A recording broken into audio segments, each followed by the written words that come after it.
Okay, it's a 11:30, so I'm going to go ahead and call our meeting to order. Okay, a physical quorum of the members is not present. However, pursuant to Section 7E of the Open Meetings Act, members are permitted to attend remotely. Either one member of the committee, the chief administrative officer, or our chief legal counsel are physically present at the regular meeting location. In-person attendance and public comments are allowed, subject to attendance limitations required to ensure the health and safety of those who attend. Thank you, Mary. Do we have any public comments or concerns? No, we have not received any. Okay, hearing none, then we will move along to our approval of minutes. Hopefully everyone had a chance to look through all of those. Can I get a motion to approve those? So moved. Kathleen. Second. All in favor? Aye. Any opposed? Do roll Okay. call? Yeah. Kristen, we have to do roll call. Oh, okay, let's back up. I didn't see that on here.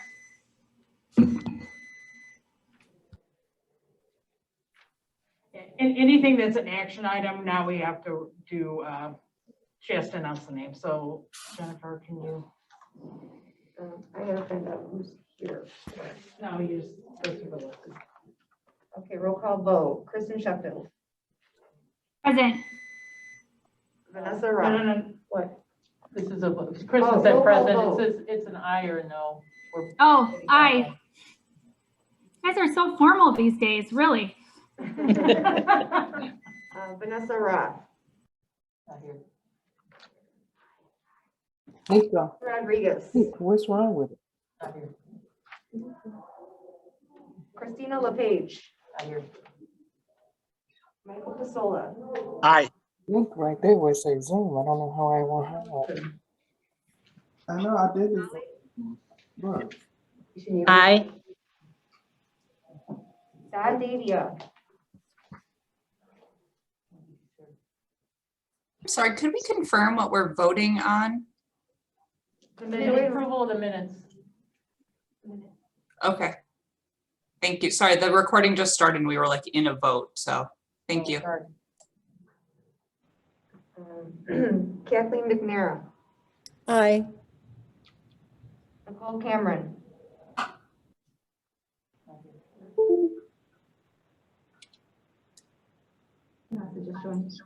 Okay, Wendy Williams. Aye. Ashley Selman. Aye. No Plant. Aye. Greg Schwarzy. Aye. Julie Renahan. Aye. Dawn Desart. Not here. And Elizabeth Chaplin. Aye. Vanessa Ross just joined us. Vanessa Ross. Thank you, Jennifer.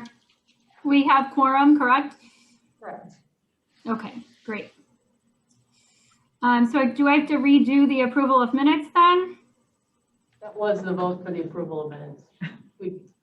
I guess we didn't do a roll call for attendance. Right, we need to roll call for attendance.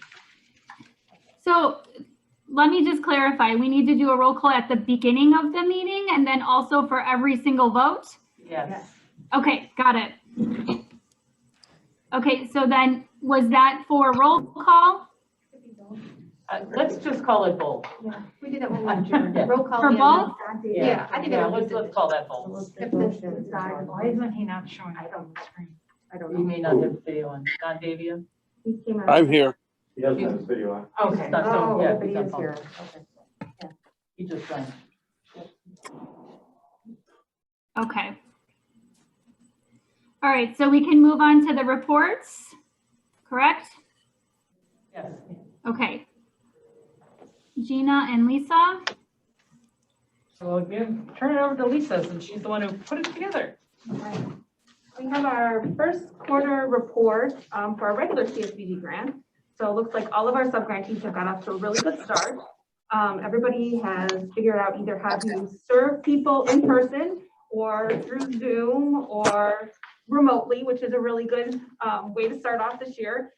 So all of our sub-grantees have managed to start. The only program that we have not started yet is our scholarship, which I'll talk a little bit more about later. We have launched it, but we don't have anybody we have actually served yet. So starting at the top is Outreach Community Services. They're off to a really great start. They're proposed to serve 15 people this year. They're already serving 13, which is amazing. 360 Youth Services, they're proposed to serve 60, and they're already serving half of those clients so far, so that's amazing as well. Our scholarship program, we have launched that. That was launched earlier this month with a due date of those scholarships that will be due back in June 18th. So at our next meeting, we'll be able to talk a little bit more about who we awarded those scholarships to. Our next sub-grantee is Home DuPage. I broke Home DuPage up twice because they actually do more than just financial fitness classes. They also do financial coaching. So for financial fitness, they're scheduled to help 22 people in their financial fitness classes. They've helped 5 so far. But with their financial coaching, they're scheduled to help 20, and they've already helped 14. So they're off to a pretty good start. Catholic Charities Hope House, which is our emergency shelter, one of them in the area. Liz, do you need a report? Oh, yeah. Do you have the reports? Or the tech.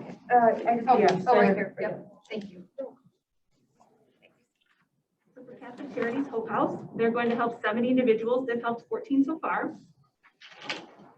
Teen Parent Connection, who does our car seat program. They've already installed 7 car seats so far for this quarter. Our Family Self-Sufficiency Program, which is a case management program that we do in-house here. They're scheduled to help 30 families. They're well on their way of helping 17 so far. Midwest Shelter for Homeless Vets. They're going to help 11 vets this year, and they're already helping 5. 2 have already completed their program with 3 still in progress. For our intake and referral calls, we're scheduled to help 4,800 clients who are CSBG eligible, so that's income qualified eligible. We've already served 1,544. For non-CSBG calls, we've taken an additional 4,608 calls. So together, so those 2 numbers together would be all the calls we've taken this quarter. We still have our community resource fair goal. So we're hoping still to do outreach to 500 individuals and tell them about all the great services we do in community services. So we have done some Zoom events where we've talked about all the different things we do in community services and reached out to 154 individuals. Our basic needs program, which we have clothing vouchers, furniture vouchers, home goods. We're hoping to help 150 individuals this year. We've helped 32 so far. And those are virtual appointments we're doing so far. Our agency capacity building activities, that is our needs assessment, training for staff, and our, I always forget the third one, Gina, needs assessment training. Annual report. Annual report. Our annual report, I'm sorry. So that's, we have to do a work program for that. So that stays in progress until we complete those 3 activities. And then we have a disaster assistance available, which is where we help individuals with like fire, flood. So we're hoping to help 10 families. We haven't helped anybody so far. Actually, we don't hope to Yeah, we serve. don't hope. We don't want to serve. We don't want to, but we have those funds available. So should something like that occur, we have those funds available to help those individuals in a disaster. Yeah. So thankfully, we haven't had to, but we have those funds available. So I think we're off to a really good start, even though we're still in the middle of the pandemic. So that's our regular CSBG funding. Does anybody have any questions so far? There is another CSBG grant. We're still working with our CSBG Cares, and we have continued to serve people, and we've kind of ramped up serving more people now. So we're running 5 different work programs under this. We're running our housing, health, case management, nutrition, and then a capacity building as well. So under our housing, we've partnered with 2 other community agencies, Hope House, Catholic Charities, and Metropolitan Family Services. So we're hoping to serve 170 families, and so far we've served 101. What was the last agency? It was Metropolitan Family Services. Yes, and Catholic Charities, Yep. and then also in-house as well through our housing support services. So all 3 of those agencies are providing housing support. So that could include rent, mortgage, hotel stays, things along those lines to get people back on their feet with regards to housing. So we're hoping to serve 170 families. We've already served 101. With our health relief, we are partnered with Access DuPage to provide services to individuals who need help with access to healthcare. They have just got off the ground. They have already put in their first billing and they've served 33. So they've just really got that off the ground. And so that was just for the month of March. Case management is kind of all of our other kind of services we're doing, and mainly that's water bill assistance. So we're hoping to help 375 families. And so far we've helped 182. Also built into that is some support services through our housing and supports unit, who will provide some different kind of supports with our housing clients. So do they need a little bit help with like paying for internet services or moving expenses if somebody's having to pay to get their stuff out of storage? So there's a little bit of support money built into that to help individuals in the housing. Nutrition, we're working with our 3 main food pantries and Northern Food Bank as well. And so those numbers are People's Resource Center. And then our agency capacity is working with our needs assessment right there. So again, we're still rolling with our CARES money. We're trying to ramp that up and continue to help families in need who are affected for the COVID-19. Those funds run through September 2022.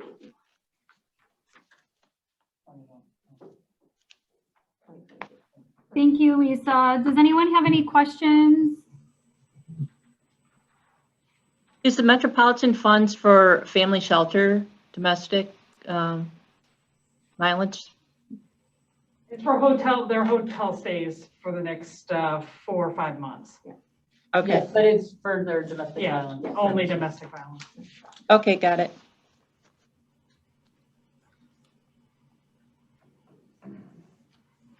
Any other questions? Okay, thank you, Lisa. Moving on to our budget review. Michelle, is she here? Yeah, I'm here. Oh, hi, Michelle. Hi, Kristen. Hi, everyone. Okay, so the budget review would have been one of the documents that you would have received in an email from, let's see, I think it was from Gina last Thursday. The first one I'm going to go over, it's not really kind of listed on the agenda, but I thought I would just review one more time the budget and expenditure report for the prior grant year, which would have the dates of January 1st, 2020 through December 31st, 2020. Obviously, this grant has ended. So just a quick review again. We had $135,275.76 unspent, which I'm pretty sure Gina can confirm about how much we'll probably be able to carry over a portion of that. So I don't know if anybody has any questions on how 2020 went, but we wanted to just review that one more time. Yeah, and when we're done, we'll talk about the modification of this funding. But yes, we will be able to reallocate all of that money into this current grant year. Right. So that goes into the current grant. Okay. So the first one. Wait, hold on, Michelle. Oh, Just- sorry. Sorry about that. Okay. Greg Shorty here. Is it unspent just because things didn't cost as much as we expected them to, or did we just leave some on the table because services weren't able to be rendered for some reason or another? Services were unable to be rendered in our case management family self-sufficiency unit, and they were down staff. So you'll notice that the salary and fringe was our highest carryover amount. And then we had planned under our seminars, TNTA, to attend some out-of-state conferences and such that we normally do. And of course, you know, that went out the window. If you go down to direct client assistance again, you'll notice that housing assistance / FSS, again, that's documentation that we did not have the client base. And then our disaster assistance, we had put money in there because we kept having fires last year. Yeah. So we were a little worried when we got to October, and I said, you know what, let's throw some more money in there to be safe. And thank God we didn't have to spend it. Yeah. Okay, thank you. So that's kind of the big numbers there. Thank you very much. I think another reason the salary and fringes were down was staff vacancies, but we have so many different grant funds and we got so many other grant funds last year that staff who typically might be charging time to see, like I don't think I charged anything to CSBG last year. We were charging to other grants. Gotcha, gotcha. Okay, good, good. Thank you. Sorry, go ahead. Oh, that's okay. Michelle, on the agenda, it's the CARES money first. Yeah, right. Okay, so that would be the report that says CSBG CARES Act PY21. Of course, like Lisa said, this actual funding started last year and goes through September 30th of 2022. So we'll be seeing this report for a while here. And it does take into account, since we did have some money that we spent in the year 2020, you'll see that there is a column for what we spent in 2020. At that time, we were pretty much serving clients for mostly the utilities, possibly a little bit of emergency housing, but mostly utilities. So under direct client assistance, it's categorized as disaster assistance, but that's what the $103,585.06 is for. And then we did have, because there was admin that we were able to charge in 2020. So then we have the column for 2021. We're finally able to, I think we finally hired somebody. So we were able to start charging salary and fringe, access to DuPage and the food pantries. We've gotten their first quarter invoices. That's what those amounts represent. Again, we are continuing to pay utility bills. So that's what the $41,803.95 is. And we're continuing to have direct admin. And the next report you will receive from this will show our modification of the CARES funding. We were able to pull out about 80% of the salary and fringe and put it into our housing assistance and direct client assistance. So in the next report, you will see that. It has not been approved by the state. I don't envision them having an issue with it, but we will hopefully have that information for you next time. Okay. Then the next one is our regular CSBG funding report, titled CSBG PY21, January 1st through March 31st, 2021. You can see our budget, overall budget is $1,075,376. For the first quarter, we spent the $240,804.49, mostly in salaries. And then, of course, Repeat Boutique has already requested their funding of the $5,400. The rest of the amounts, represent the first quarter invoices for Midwest, Home, 360 Youth, Hope House, and Outreach Community Services. And we've had some telecommunications and a little training and education so far. We have had a couple of invoices for housing assistance and some basic needs. That's, I think, for furniture assistance. And then we have our administration costs, mostly direct staff costs, a little bit of travel. We do pay for a portion of copier rental. Telecommunications, we divide the Verizon bill between the regular program support and admin. And we have had a little training and dues and membership expenses so far. Any questions? Are the food pantries zeroed out because we're providing that assistance through the CARES money?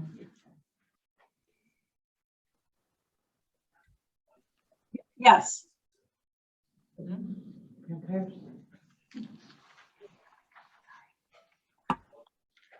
So what I do want to talk about briefly today is our carryover funding. I have not presented you with a budget for that because I would like some discussion, and I feel sometimes if I hand you something, you're guys, okay, sure, Gina, let's do that. I'd rather have some discussion about it. So essentially we have about $110,000 to reallocate. of the 135. Some of the 135 we put into shore up some of our internal programs. So, but again, I would like to talk about the 110,000. Remember, this is one-time money. It's not something that we could start a new program with unless we had continued funding. So in the past, we've given it to the food pantries. We could do WorkNet DuPage if they're interested in funding, since we had zeroed them out last year because they weren't in need of the funding. You know, just some of my thoughts. The other thing, we probably need to put some more into our disaster funding for fires and such. And I would like to put a little bit more in the scholarship. But, you know, if anyone else has any ideas at the moment or knows of a need in the community. Could I mention something? And I apologize if there's background noise, but one thing that we're kind of running into is persons who are staying in places like the Wood Spring Suites or extended stay hotels. And if they run short on funds, either because let's say they have a car repair or something that comes up, then they're not really able to get like rental assistance and stuff because they're not, you know, they're not in a traditional housing situation. And I'm just wondering, is that a gap maybe that we could look at? We could probably serve them under basic. I mean, are you looking at the hotel cost or like their cost for maybe the car repair? Well, honestly, Gina, both, but I think more what we're seeing more frequently comes up are these folks that are sort of trapped in terms of getting what I would call rental assistance, because they're not staying in a traditional, they're not in a traditional rental. So, so I'm thinking more about those folks, like in an extended stay kind of a situation. Would these folks be considered like technically homeless? I mean, or are they? I don't think so. I mean, like the lady that I spoke with yesterday, she's still at the Wood Spring Suites, but if she didn't come up with, more money to stay, then she would be homeless. You get and you guys all know, you get various people staying at extended stays. Sometimes it's just work related, you know, they're in town for, you know, 2 months worth of construction or something, but then you also get the, especially the low income, long-term hotels, you know, just because that's all they can afford. Yeah,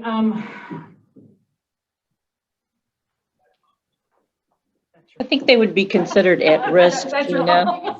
I think it's a completely legitimate concern and request. I mean, individuals who are staying in hotels very often, it is where they're living for 2 reasons. Well, I guess 3. Sometimes it's all they can afford, although some of those hotels, if you're doing week to week, are actually more expensive than. But individuals who, you know, have bad credit or have an eviction, they actually can't access a lease, or they can't come up with the security deposit for the lease. So, yeah, I think what we'd have to do is just kind of come up with some parameters as to, you know, is it you know, do we pay up to 30 days? Like how long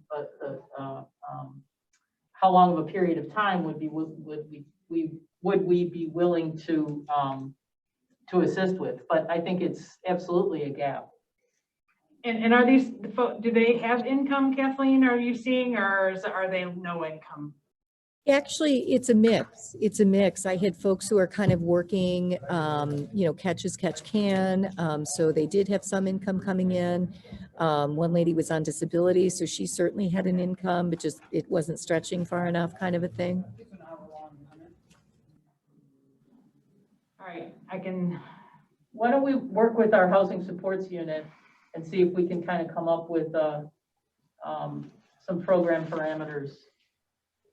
You know, the devil's always in the details. What is the eligibility? Do we require future ability to pay? All that kind of, what kind of, obviously it's CSBG, so it has to be that income level. Yeah, and it's 200% through the end of September, then it goes back to the 125%, which makes it really hard to serve people in DuPage. Mhm. But until then, we have more opportunity. Yeah, a couple of families that have come into Bridge that were in the hotels, they didn't have the credit score to get rehoused. And that's why they just kept, paying, and they were in debt and stuff. So yeah, if we could do some outreach, I think that would be great. Outreach into the hotels, because not all of them are connected to pads. I had a woman that we just brought in whose friend told her about pads, and that's how she kept her hotel stay, is because her friend got her connected to pads to keep her going. Kathleen, do you get, at least in Carroll Stream, do you get a lot of clients who got evicted from the long extended stay hotels? Greg, were you directing that at me? Yes. Okay, yeah. Yes, I mean, we don't have a lot that come to our attention that are getting evicted from Wood Springs, but we do get calls from people anticipating it, right? And so they're asking for our help to try to find financial resources. We're talking about reprogrammed regular CSBG, right? So they wouldn't have to demonstrate a COVID impact. No, we would put these under the disaster assistance work program. Because if we put it under case management, there's too many strings attached to that. But definitely, this could be considered disaster programming because it's a one-shot deal. It's not, we're not gonna necessarily be we're gonna refer them to case management, but again, the immediate need is to get them to stay in the hotel. So. Well, thanks you guys for considering that. It's just a need that I've seen. So, appreciate you looking into it. With that being said, I think we all here think that's a good program. 110,000 is not a lot of money. Nope. Would you suggest we just earmark that for this in particular, or kind of play it by ear to see how it goes? When does this have to be spent by? This will have to be spent by December 31st. Actually, yeah, December 31st. I think maybe not all of it. Only due to the fact that it may be difficult to spend that much, because we have all this other money, and you may be able to figure out how to divert them into the IDA funding, possibly, I would hope that we could divert some of them. Well, if they're in a hotel, they won't be eligible for the IDA fund. That's true. Yeah. Well, I would say, I always think, what do you need to live? You need food, shelter, and water, right? So, maybe the rest go into food assistance, or, what really, people are, that would be my thoughts, getting nutrition to people. Gina, is a modification a one-shot deal, or could we modify? I'm just thinking, what if we put it all into disaster assistance, and then when we regroup in, July or whenever or even the fall meeting, could we modify to do anything that's left over Yes. into food assistance? Yes. Maybe that's, Yeah. Sounds like a good plan. Yeah, sounds like a good plan. Yep. Okay. And Gina, I also like the idea of the car repairs, because often that is, it's either pay my utilities or paid for the car repair. I'd like to see if we can help with that through emergency case management or something. Yeah, I think we could write it in the disaster program to cover those things, because we could choose that as an outcome, right? Yeah,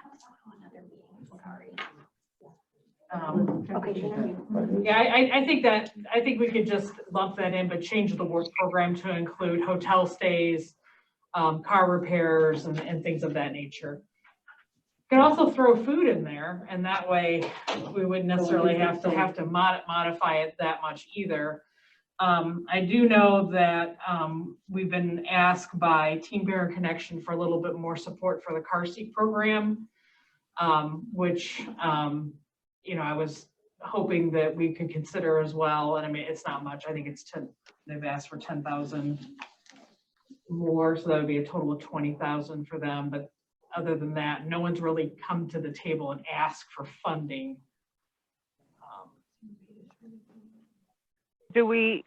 This is Millie, do we want to discuss if we're going to put something additional towards the scholarship?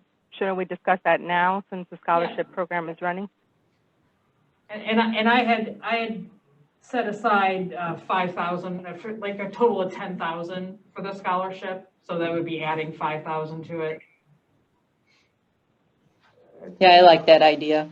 And how much you have 10 $500 scholarships, or how does that work? We've been starting to, like, people who we rank them. So those who rank high, we've been, what, 2,500 was the highest, or 2,000?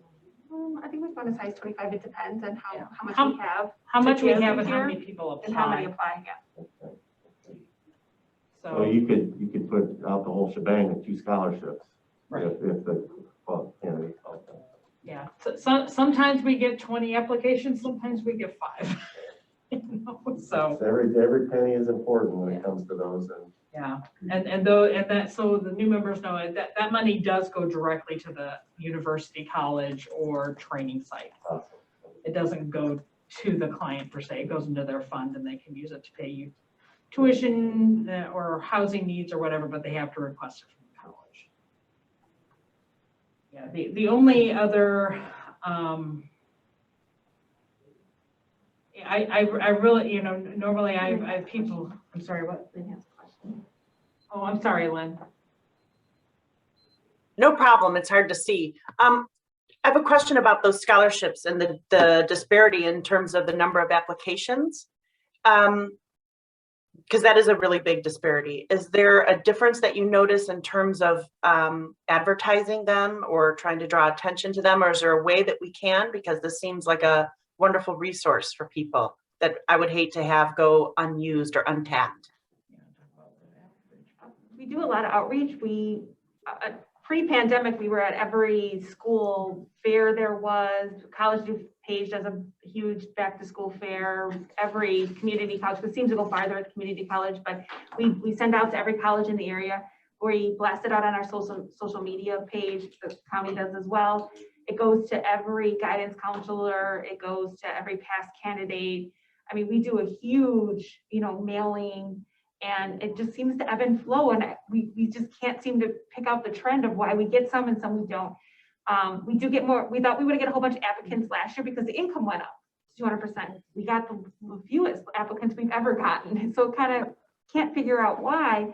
Even extending out the deadline farther still didn't give us any more. So we can't seem to put our finger on like finding the niche. We've got the most number of applicants in by going physically to the fairs, like Aurora's resource fair, College of DuPage's, you know, intern night. That seems to be where we get the best results from, is like being at those events. And so I think that's what kind of limited our number last year, was not being at some of those events. we, my firefighters union, we offer $500 scholarships to Carroll Spring High School students, and they're advertised on this high school page. These are advertised on the high school pages, I'm assuming, correct? Yes, we send out to every guidance counselor, every, yeah. So, you know, I mean, there's an effort that goes into filling these applications out, and you know, sometimes we'll get 2, and other times we'll get 10 or 12. Yeah. I just think, you know, how's the economy doing? You know, and I know these are for people have to fall within a financial category, but we posted scholarship nights here. Sometimes we would get a whole bunch of people. Sometimes we've been the only ones here. So it kind of ebbs and flows. We've done virtual. We've posted it on community services site. We do a Facebook Live. We're going to do a Facebook Live this year. That's what we're going to try this year and see if that helps any. Yeah, but it does. It does sound like what you're saying though is the one constant or the one factor that you've noticed is the in-person. It does, Right. it does, yep. Okay, Yeah. so then maybe that's what we need to focus on. And I'm in the midst of this for my oldest, and there's so much information that comes at parents. Yeah. I totally believe that that's what it would be, is someone standing in front of your line of vision. Right. Because it is tough. It is really tough. So maybe if we can put a little bit more focus on the in-person, obviously COVID notwithstanding, maybe then we'll see a greater number of applicants. And if I can help in that way, let me know. Thank you. Ashley's got her hand up. Yeah, Guys, thank- we're handing out the applications today at our resource table at our COVID vaccines. So Thank you. there's Thanks, Ashley. 2,300 people coming through. So we're trying to get the word out. Greg, I'll give you a whole bunch of flyers when you get here, okay?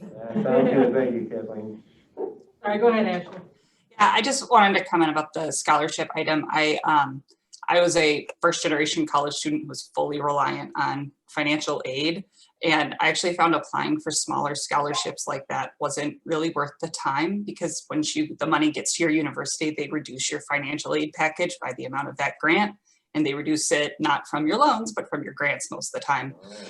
So if we're having a lot of kids who are applying who are seeing themselves become Pell Grant eligible, that's probably why they're not applying, because it's not worth the squeeze, unfortunately, because it doesn't reduce your debt. It just changes like the income for the college, unfortunately. So that might be sort of a concern when times are harder and more students are getting financial aid. These sort of scholarships, unfortunately, can't always help at the lower end. Thank you. Good news, good Yeah. information.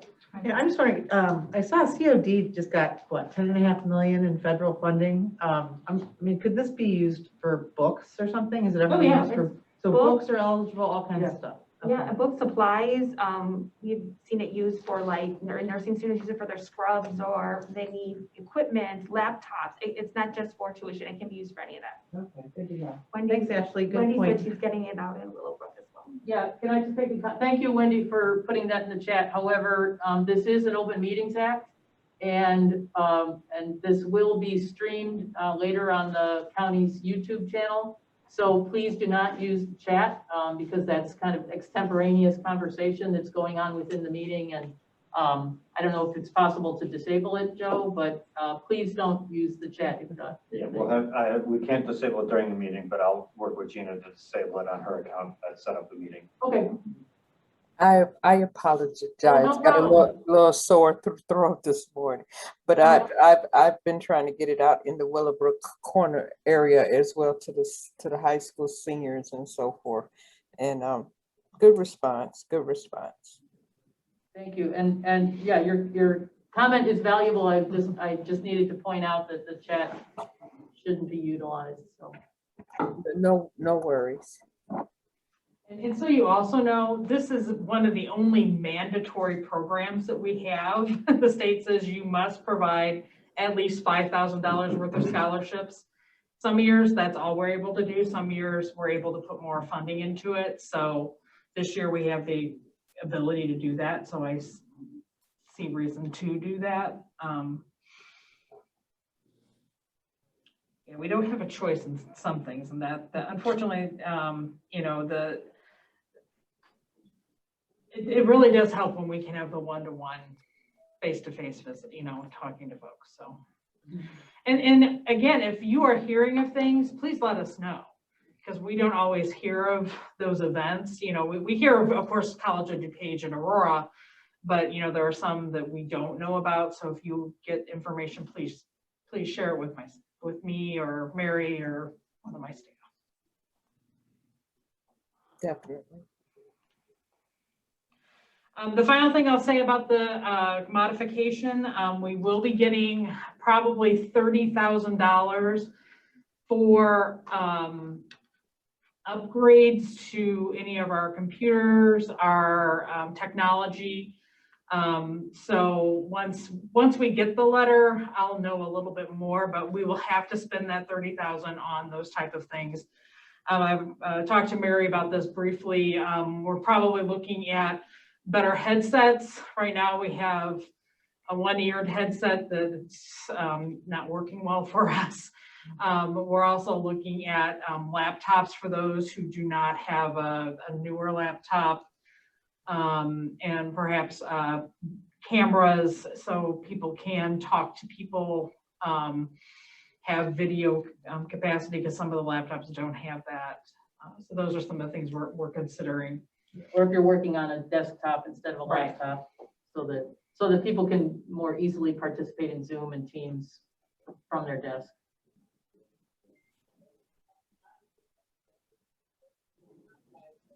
So Kristen, I would need a vote on putting, let's say, 100,000 into disaster.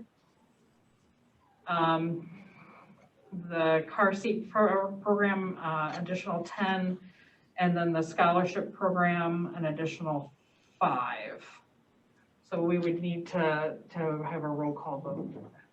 Okay, do I need to get a motion first and then we take a roll call? Is that correct? Yeah, so what Greg has. Just confirming, so you indicate $115,000, and so I thought you said there was 110 that was able to be reallocated. I included that, well, there's technically 135, but until I get that official. Gotcha, okay, fair enough. So. Can we make those into one motion or 3 motions? One. Okay. Thanks, Don. As long as the money's there, I just want to make Yeah, sure. the money's there. I just hate to say all of this, you know, and I promise to keep you all informed. I'll make that motion then. I'll second it. Just a clarification, so the 110,000 that would go into disasters, are we earmarking that specifically for hotels, car repairs, and food, or are we writing it so that there's some additional flexibility? We're going to write it as additional flexibility. So could be rent, it could be security deposit. Other unanticipated expenses. Yeah, it may get tossed, we may have to be more specific, but hopefully they'll let us have a. We can list a number of examples. Right. So it's not just hotels and car repairs. And then towards the end of the year, if we haven't spent this, we can put it into our food pantries or something to that extent. Because we know they'll spend it. Okay, so we have a first and a second, correct? Yes. Yes. Okay, so we're just gonna take roll call on that? Correct. Okay, roll call vote. Kristen Sheffield, Aye. Vanessa Roth, Aye. Millie Rodriguez, Aye. Michael Pasola, Molly Howson, Aye. Don Davia, Aye. Kathleen McNara, Aye. Nicole Cameron,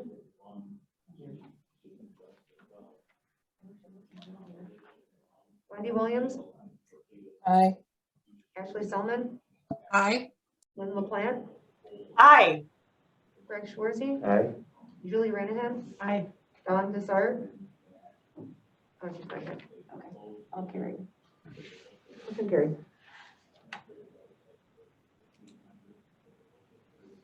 All right, we're good, Kristen.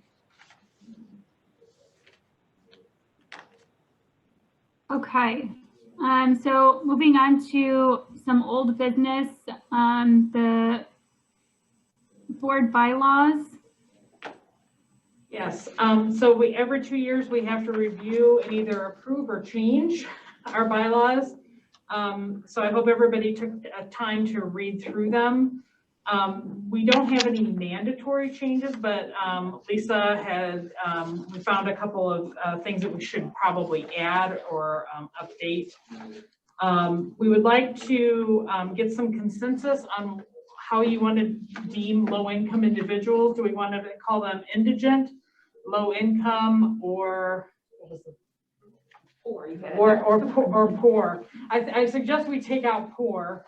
I think it's better to consider them low income or indigent, but we want it to be consistent throughout the document. So any thoughts on that? I think it should be low income because that makes it flexible and it doesn't give any real connotation because someday they may have high income. Agreed. I agree with that.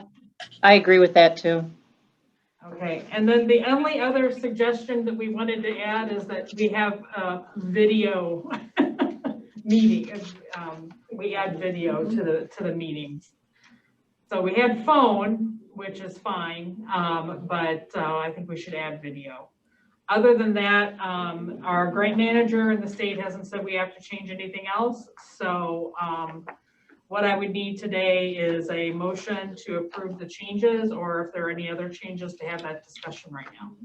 You did add, there looks like there was something added about the Oh, training. I'm sorry, and the training, sorry. Yes, we did add some language into some of the required training so that as a document, you as board members know that these are requirements and we're holding ourselves to those requirements.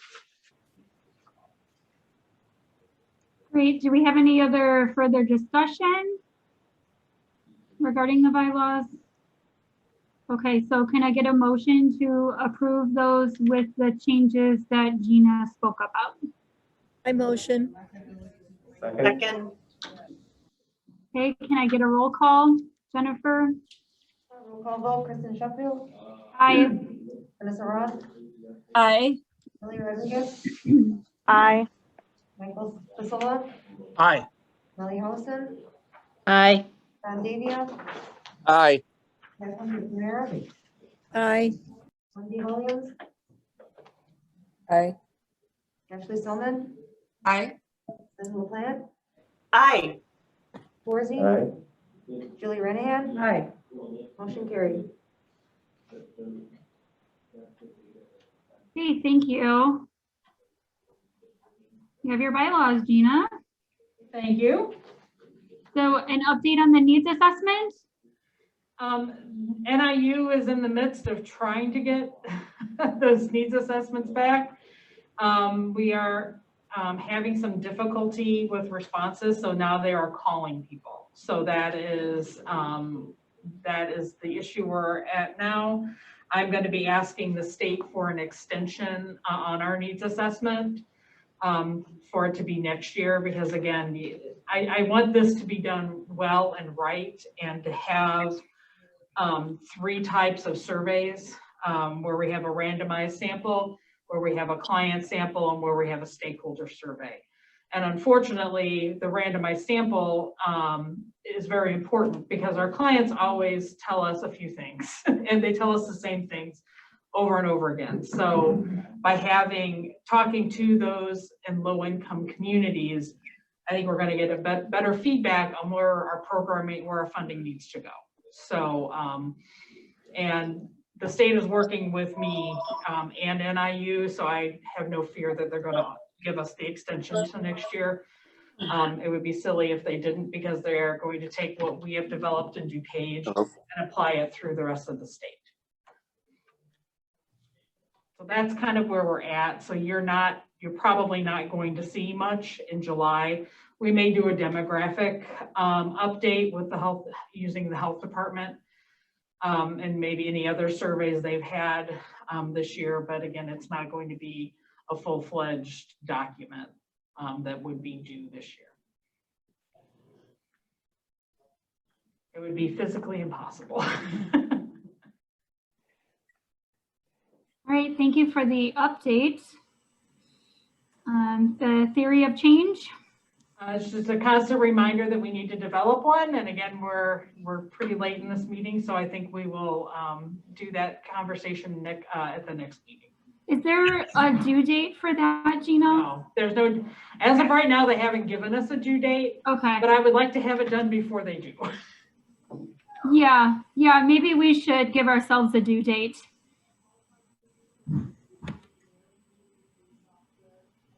And I remember that you gave us some examples of other agencies. And I remember there was one that we particularly liked more. I can resend all those. Yeah. Yeah, I think that's a good idea if you could resend the group. And we have a lot of new people anyway, since we discussed that, I feel like. So maybe that can get everyone kind of thinking. Yeah, and we have a training, we could very easily do via Zoom at the next meeting as well. So those who want to stay and go through that training could. And then if they can't, then they'll have the documents and the PowerPoint, they can watch it on their own. But it's definitely something as a board, we need to decide what DuPage's theory of change for low-income folks are going to be. And it would fulfill our training requirement for this year. How long would the training take? Probably at least 45 minutes. Okay, yeah, if you could just send that to everyone so that everyone can kind of start thinking about it, that'd be great, I think. Thanks, Gina. All right, moving on to our new business. We have two things, scholarship and economic interest statements. I'm assuming, Lisa, you're going to talk about scholarships? Yes, we launched a scholarship, yay. It is last day for applicants to turn it in. It's going to be June 18th. So that is before our next meeting. So I've been instructed by Bridget to ask for volunteers on who want to grade. We probably won't obviously grade until after the 18th, but I'm here to ask for volunteers on who would like to help grade the scholarships that come in. It's fun, right, Kristen? It's a really great experience. I've always enjoyed doing it. I'm happy to help out again, but I also would love for other people to have the opportunity as well. So. Well, I do it. I think I talked about our firefighter one. I'm handing out those tomorrow night, by the way. Yeah, I'd be happy to participate in that. Just let me know. Keep me up to date. We did it remote last year. It wasn't a horrible experience. It's easier when we're all together, but we'll see how things go when we get closer to this. Ashley? Yeah, I would be interested. I'd like to do it. Me. Thank you, Ashley. I had a comment too, though, sorry. Yeah. I know member to start, I don't know if she's able to be here today, but I think she did it last year. So can you make sure to just check in with her, because I'm sure she'd want to do it again. Cool, thank you. Thank you. And Lynn, you wanted to as well? Yeah, I'm happy to do it. Especially after we would be doing this after June 18th, correct? Yeah, yes. Okay, sure. Kathleen? So Ashley, did you want to be on the selection committee? You do? Okay, just making sure. Thank you. Did I miss anybody? Thank you, everyone. We'll have fun, I promise. All right, great. So the economic interest statements. I think everybody has gotten them done. I sent out nasty grams last week, even to the county board members who did it. Thank you. But yes, I think everybody has completed that. She sent out a email again this morning for folks. So I think all of you are good to go. Yeah, just a reminder for county board members, this is in addition to anything that you do for the county board. I've filled out 6 of them so far. Yeah. They just keep showing up and I keep thinking, didn't I already do this? So thank you for answering the questions when I asked that. Yeah, the one for it should cover all the bases, because I don't know why you would continue to get those emails, because those different organizations. So like I have to do them because of a couple of things I'm on with the state. So I have to do it for the state, and I do separate ones. I'm on workforce boards, so I do one for the workforce board, and so everybody needs their own, I guess. Well, thank you to everyone for getting those in. Okay, future agenda items. Is there anything that people want on the agenda? You know, typically in the past, we've had some of the programs that we fund be guest speakers so that some of the board members can learn more about what it is that we're putting money towards. So if there is anything that any of like the newer board members are interested in hearing about, I would just send your thoughts and comments to Gina and her team, and they can reach out to those places. Does anyone have any ideas off the top of their head or suggestions or?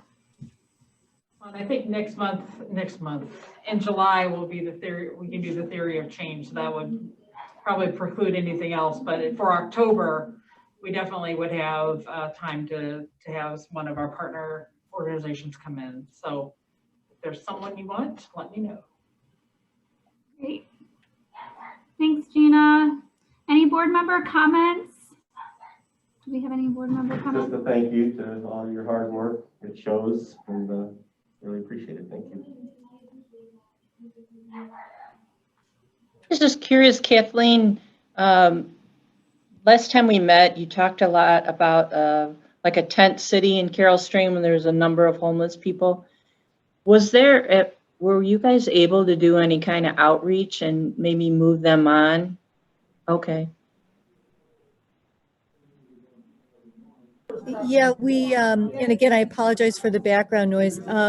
We created a homeless outreach group, and so it's social workers and then police officers, and we go out, talk with folks, give them resources. And during the really cold weather, we were able to actually link 2 people into transitional shelters, so that was really good. And actually, we're going out tomorrow for our spring outreach.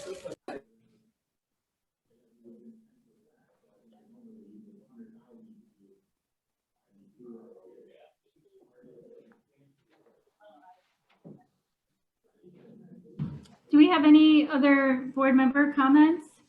I just have some ideas that I'm going to email to Gina rather than, so I have some things to say. I'll just email some of my ideas about future agenda items. But thank you, everyone. I echo Member Schwartzy. Thank you so much for all of your hard work. And it's really great to be here and hear everything and to be involved. Thank you. Thank you for your involvement. Appreciate it. Okay, any informational items, Gina?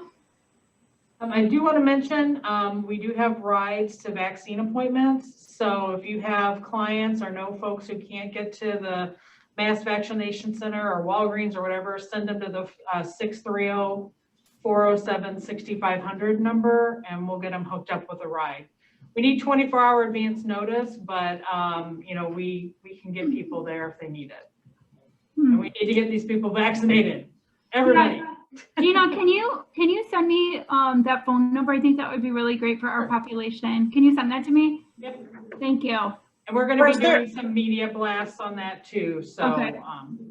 That's what I was just going to ask. Is there anything that we can share, like a graphic or anything like that, that we can share in our districts for that? I think we're putting it on our social media page. So if you follow community services, please share it. I'll mention 2 other things. Giving DuPage Week is next week. It's a huge online fundraiser for a wide variety of DuPage nonprofits. 102 DuPage charities are participating, so please spread the word. And then look for information in the next couple of weeks on the massive rental assistance program that we'll be launching. The county received a direct allocation of $27 million for rental assistance funding. We're partnering with IDA, the Illinois Housing Development Authority, so IDA will actually be managing the program. We just signed off yesterday on the final marketing pieces, and so they'll be going in production. So there will be both electronic social media information, as well as PDFs, as well as actually physically printed materials. And so we'll be blasting that out. We'll be getting it out to the food pantries, to any really areas that where people are located. We need to get word out to both landlords and tenants, because both the landlord and the tenant have to complete the application. But you should be seeing that information within the next couple of weeks. We're looking at a mid-May launch date, so be on the lookout. And that's up to $25,000. Up to $25,000 in rental assistance for up to 12 months in arrears and up to 3 months in advance. Renters have to be below 80% of area median income, so it's a higher income level than a lot of other programs that we manage. And they have to demonstrate some direct or indirect COVID impact, so job loss, change in household composition, off due to illness, had to quit job because of remote schooling, there has to be some level of COVID impact. So just to clarify, when it comes to 80% of the average income, unemployment would drop them into that category, whereas otherwise their employment they would not fall into that category. Right, but if they're unemployed, yes, if they're So that unemployed, counts. yeah, they Okay, would, yeah. okay. And I'm sorry, did you say up to a year in arrears? Yeah, the coverage period, I believe, is going to be from June of 2020 through August of 2021. Thank you. And it's up to $25,000 in total. That's amazing. Yeah. And when I send you information about the theory of change, I'll also send you our social media links so that you have them, and we would love it if you would follow us. Yes, thank you. We'd really appreciate it. Yeah, we're as a department, we're really trying to ramp up our social media presence. So we have a plan every month of, what we'll post and when, and Really good. well, thank you. Yeah, Justine Chang does a great job. And so please, obviously the more shares and follows that we get, the better. But it's specifically DuPage County Community Services. It's separate from the overall county, DuPage County page. You know what I would really appreciate is if you have something that you put out and that you would like shared, could you send an email just saying heads up, go share, like, comment, that sort of thing? And then I would be really happy to do it. It's just, sometimes it gets hard to track all the different platforms. Sure. That would be great. Are you talking about for a specific program? Because we post something probably every other day, Yeah. right? Well, when the things that you're wanting, like you just said, some things that you're really wanting to highlight. So if like the there's rent something- assistance, the rent Yeah. assistance, yeah, the rent assistance information we'll be sending out to the full county board, the CSBG advice, regional superintendent, the school superintendents, basically every email list we can think of. Great. Chambers of commerce, municipalities, everyone we can think of, the homeless continuum of care. So you'll be getting probably, you'll be getting that information from multiple sources from us, but we'll definitely include social media links for you to post. Great, thank you.